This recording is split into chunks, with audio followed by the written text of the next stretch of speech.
Narcomar, capítulo 42. El Seguro Campesino, el Sindicato de Profesores, la Red de Salud del Ministerio de Salud, las organizaciones de profesores y estudiantes de la Universidad Técnica Luis Vargas Torres, la Refinería Estatal de Esmeraldas, eran sindicatos en manos del movimiento MPD, el Movimiento Popular Democrático de los marxistas, leninistas, estalinistas y maoístas, es decir, la extrema izquierda, que desaparecieron como partido político.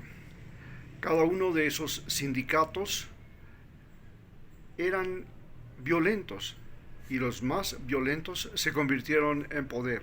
Así, por ejemplo, la educación en manos de los profesores, que eran frecuentemente líderes faltones, fanáticos, que tenían el control al igual que de las universidades. Lo mismo pasaba con el Ministerio de Salud o el Seguro Social Campesino. Los médicos, odontólogos, enfermeras y auxiliares más corruptos eran el poder. El movimiento marxista, leninista, estalinista, maoísta se financiaba con los aportes de los empleados públicos, médicos, profesores, empleados de la refinería o de los gobiernos seccionales, en los que mandaban como la alcaldía y la prefectura de Esmeraldas. Pero además se financiaba con lo que cogían de los aportes de los campesinos y afiliados del Seguro Social Campesino. Justificaban estos aportes diciendo que era el precio que los miembros tenían que pagar, porque el partido había hecho conquistas laborales y el precio de esas conquistas laborales era su contribución. Esto no era novedad, pues en todos los partidos políticos se operaba de la misma forma. Las huelgas de los profesores eran por lo general al comienzo de los años escolares de la sierra, como es el mes de octubre, o de la costa en el mes de marzo. Anto recordaba muy bien esas huelgas porque estudió en un colegio estatal y en las vacaciones tenía que compensar los días perdidos en las huelgas. Estas huelgas podían durar meses, en que la educación estatal se convertía en la peor educación del país. Estas huelgas también eran comunes en la red de salud, lo que hizo que la atención médica en la red de salud, que comprendía el Ministerio de Salud, el Seguro Social Campesino, sean deficientes. Pero las huelgas, esos paros, en el Seguro Social Campesino no desapareció durante el gobierno del arquitecto Sixto Durán Ballén y de su presidente Alberto Dajic, que pretendió hacerlo desaparecer. El Seguro Social Campesino, el sindicato de auxiliares de ese seguro, era el más poderoso porque tenía más miembros. Este sindicato convirtió a las auxiliares en las verdaderas dueñas de los dispensarios, y algo similar sucedía en los subcentros del Ministerio de Salud. Las auxiliares decían al médico a quién atiende o no atiende, a quién se le da medicinas o no, a quién se vacuna, etc. Normalmente canjeaban los turnos de atención médica o la entrega de medicinas por toda clase de favores, incluso la entrega de regalos o dinero, hasta el encubrimiento por sus ausencias o atrasos. Ellas ponían los dirigentes de los afiliados a los dispensarios e influían en toda clase de votación que se hacía en los dispensarios. El partido MPD era el enemigo a muerte del partido Alianza País y del presidente Rafael Correa. Tenían el gobierno provincial, pues la prefecta era de ese partido.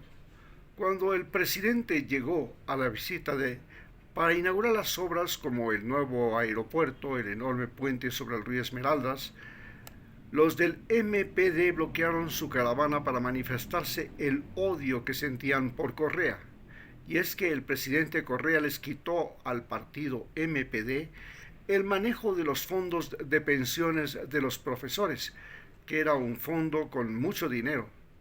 Dentro del Seguro Social Campesino, este partido había sembrado el regionalismo contra los médicos y odontólogos serranos en Esmeraldas, por lo que no había auxiliares serranas o de origen serrano.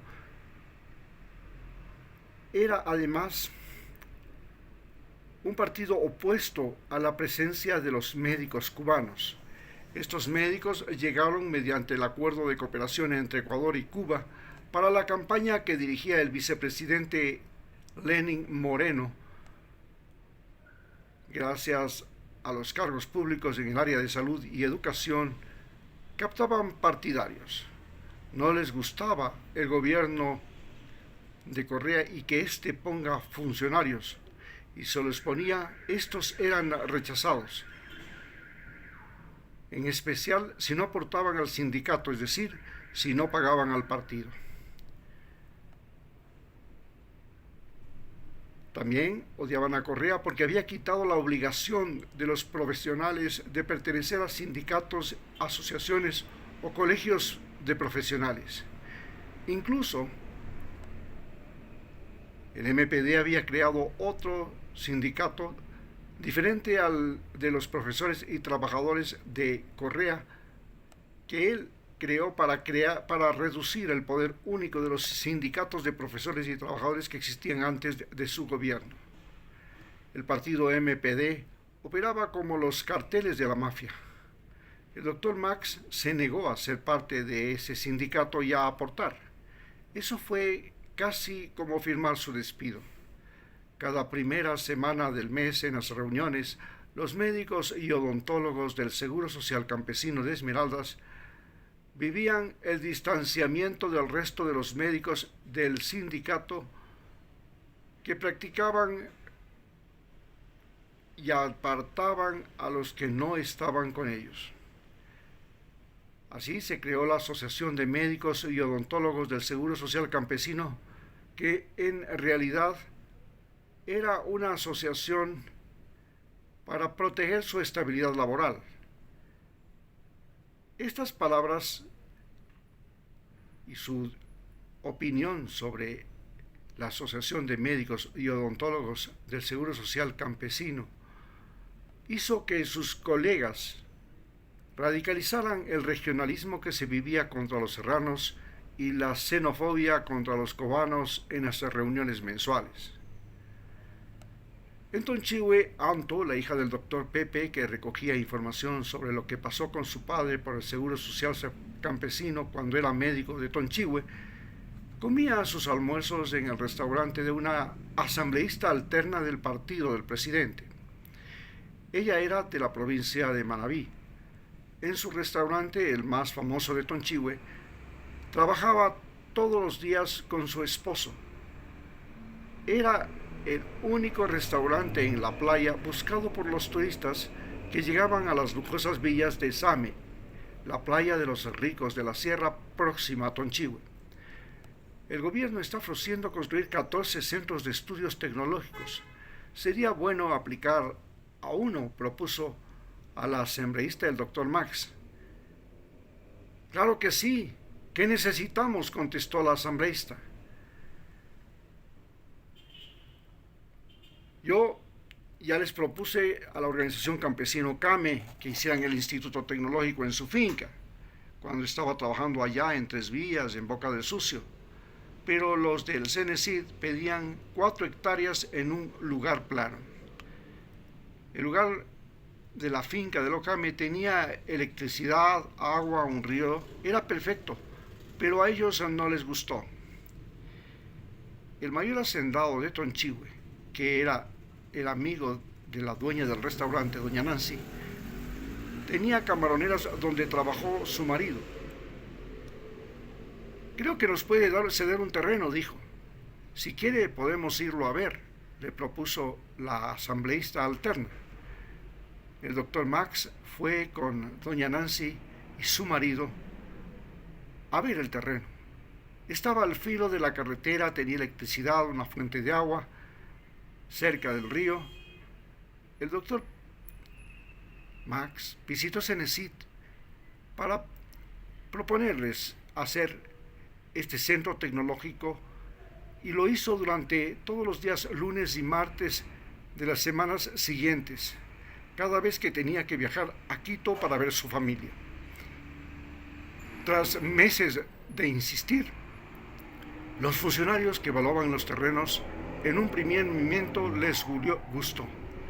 Ahora nos piden que el propietario haga la donación, dijo el doctor Max. Ellos viven en Quito, podemos ir allá, dijo doña Nancy. ¿Cuándo podemos visitarlos?, preguntó el doctor Max. Yo tengo que asistir a la Asamblea Nacional la próxima semana.